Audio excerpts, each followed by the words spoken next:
అసలు పరలోకంలో మనకు ఏముంటుంది? బైబిల్ మనకు కొన్ని దృశ్యాలను చూపిస్తుంది.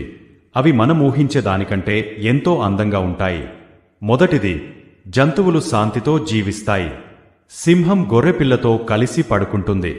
అక్కడ భయం లేదు, హింస లేదు. సృష్టి అంతా సమాధానంతో ఉంటుంది. రెండవది, మన నివాసాలు ఇప్పటికే సిద్ధంగా ఉన్నాయి.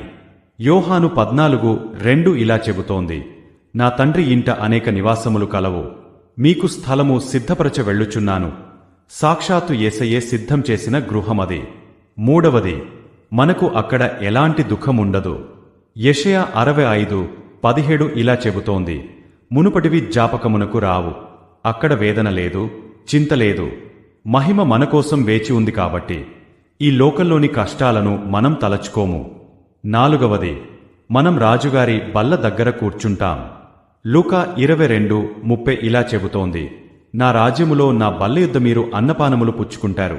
అది సంతోషాల విందు, కృపతో కూడిన విందు. పరలోకం అనేది కేవలం ఒక కల కాదు, అది ఒక వాగ్దానం.